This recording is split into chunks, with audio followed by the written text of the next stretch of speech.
At a time when Rome sought to dominate the Mediterranean, one man emerged who changed the game. A commander who defied the impossible, he traversed thousands of kilometers, crossing mountains and snow to fight the greatest armies of his era on their own soil. This isn't a scene from a movie, but a true chapter of history. Its hero is the Carthaginian general Hannibal Barca. Welcome to this new video in our series on military leaders, where today we delve into the life of one of the greatest military commanders.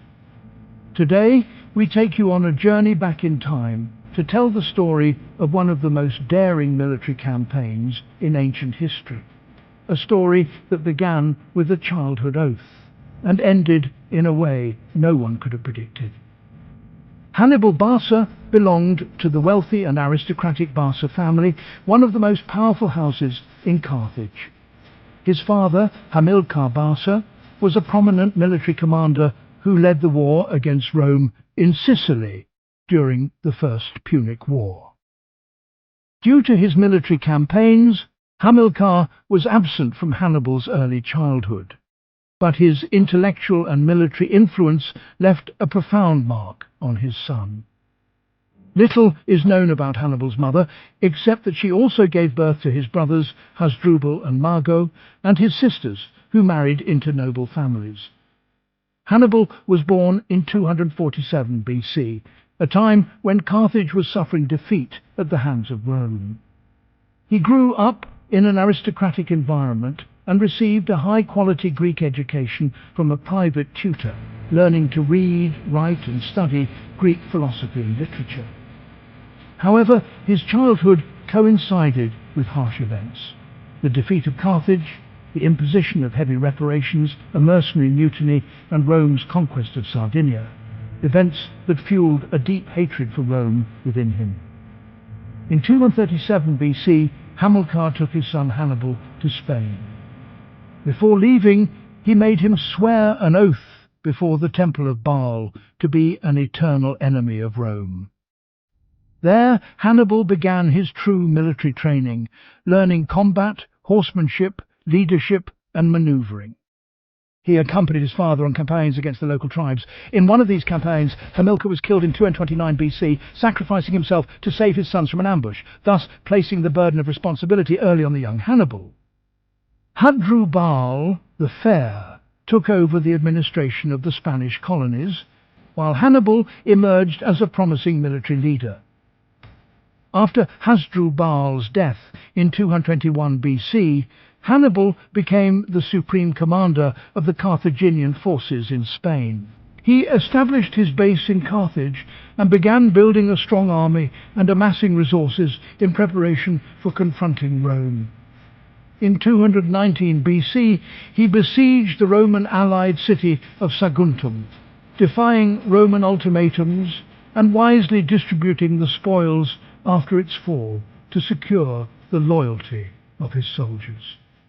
In 218 BC, Hannibal began his legendary campaign into Italy. He crossed the Ebro River and the Pyrenees Mountains, advancing through Gaul, benefiting from his alliances with the Celtic tribes and an effective intelligence network. At the Rhone River, he executed a clever maneuver to bypass the enemy tribes, managing to cross the river even with his war elephants, despite the losses and difficulties. Then came the most perilous phase. After his harrowing crossing of the Alps, Hannibal realized that his exhausted army was on the verge of collapse. He led his men to a high point that revealed for the first time the vast Italian plains stretching before them. There, according to ancient historians, he delivered a speech that revived their morale, marking the beginning of a new phase no less dangerous than the ascent. During the descent, they faced steep slopes and falling rocks that nearly killed them. Upon reaching the Po Valley, Hannibal forcefully asserted his presence, attacking the Taurine tribe, who had refused to ally with him. This sent a clear message to the other Italian tribes that friendship with Carthage was preferable to enmity. Gallican tribes quickly joined him, while Rome dispatched an army under Publius Scipio to intercept his advance. Before his first battle in Italy, Hannibal offered a sacrifice to the god Baal, a symbolic ritual affirming his determination to fight to the end. The Battle of the Ticino River took place in 218 BC. Hannibal's Numidian cavalry, employing swift maneuvers, overwhelmed the Roman cavalry. Scipio was seriously wounded and forced to retreat, and news of the victory spread throughout Italy. As a result, some tribes allied with Rome rebelled and joined Hannibal, while the Senate summoned the overconfident general Tiberius Sempronius Longus. Hannibal exploited Sempronius's recklessness at the Battle of Trebia, laying a well-laid ambush. He forced the Roman army to cross a glacial river, exhausted and without adequate supplies, then attacked with well-rested and trained troops before launching a surprise assault from the rear. The battle ended in a massacre, with tens of thousands of Romans killed. Following this victory, more tribes joined Hannibal's ranks, compensating for his heavy losses in the Alps. Hannibal spent the winter with his Puitae allies, while Rome mobilized in an unprecedented manner, swelling its army to hundreds of thousands. In the spring of 217 BC, Hannibal surprised everyone by taking an unexpected route through the marshes of the Arno River. This grueling march resulted in the deaths of many of his soldiers and animals, and Hannibal himself lost sight in one eye. Despite this, he emerged with a resilient army that reached the heart of Italy. Hannibal lured the Roman general Gaius Flaminius into a well-laid ambush at Lake Trasimene, where an entire Roman army was annihilated in one of the most humiliating defeats in Roman history. Panic gripped the capital, and the veteran general Fabius Maximus was appointed dictator. He pursued a policy of attrition, avoiding direct battles and restricting Hannibal's movements and cutting off his supplies.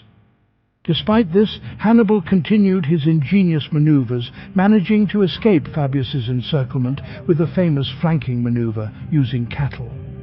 In 216 BC, the immortal Battle of Cannae took place, where Hannibal faced a Roman army that outnumbered his own by a factor of 2. He crushed them with a double encirclement tactic, killing some 55,000 Roman soldiers in a single day, the greatest military catastrophe Rome had ever known. The Roman Republic was gripped by panic, but instead of marching directly on Rome, Hannibal chose to head south to secure supplies and gain allies.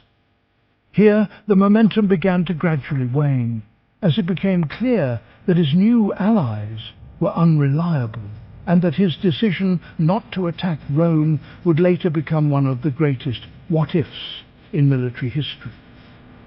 Rome's recapture of Sardinia diverted most of Carthage's men and resources away from Italy, leaving Hannibal isolated and poorly supplied. For nearly 10 years he remained in southern Italy without decisive gains, as the Romans successfully dismantled his strategy by avoiding major engagements and gradually wearing him down, while his fickle Italian allies deserted him one by one. A lack of supplies prevented him from besieging fortified cities like Naples, and the fall of Syracuse in 212 BC ended any real hope of receiving reinforcements. In a desperate attempt to break the stalemate, Hannibal marched on Rome in 211 BC, but finding it heavily fortified, he chose to retreat. This decision proved costly, as Capua, his strongest ally, fell and was brutally recaptured by the Romans, making an example of it for others. Despite some limited successes later, his network of alliances began to unravel, his army dwindled, and Rome gradually reasserted its dominance. Meanwhile, Roman campaigns in Spain crushed Carthaginian influence and defeated Hannibal's brother Hasdrubal, cutting off their vital supply of silver. When Hasdrubal attempted to cross Italy to join forces with Hannibal, his plan was discovered, and he was killed at the Battle of the Metaurus River in 207 BC, shattering Carthage's last hopes of turning the tide of the war. Rome then shifted the fighting to North Africa, securing the allegiance of the Numidians and forcing Hannibal to retreat. The Second Punic War ended in 202 BC with the Battle of Zama, where Hannibal was defeated by Scipio Africanus, securing a decisive victory for Rome. At Zama, Carthage's elephant charge failed to break the Roman lines, as the soldiers created gaps between them, causing them to lose momentum and sowing disarray within the Carthaginian ranks. With the superiority of the Numidian cavalry and the discipline of the Roman infantry, the Carthaginian lines gradually collapsed. Despite Hannibal's attempts to reorganize his army of veterans, the return of Scipio's cavalry with a counterattack from the rear proved decisive. The battle ended in a crushing defeat, tens of thousands of dead and captured compared to limited Roman losses. Hannibal was forced to flee and admit defeat. Rome then imposed harsh conditions on Carthage, including the disarmament of its fleet, the surrender of its elephants, and the payment of enormous reparations, effectively ending its power as a major force. Hannibal returned to Carthage as a hero in the eyes of the people and entered political life, striving to combat corruption and reduce the influence of the ruling elite. However, a conspiracy between the Senate and Rome forced him into exile. In exile, Hannibal served as a military advisor to Rome's enemies, moving between the east and Anatolia until the king of Bithynia betrayed him and handed him over to the Romans. Refusing to be taken prisoner, he ended his life by poison in 183 BC. And so ended the biography of one of the greatest leaders in military history. A man who devoted his life to opposing Rome, achieved legendary victories, but was ultimately defeated by the might of an invincible state and its long-term organization. Don't forget to subscribe. See you next time.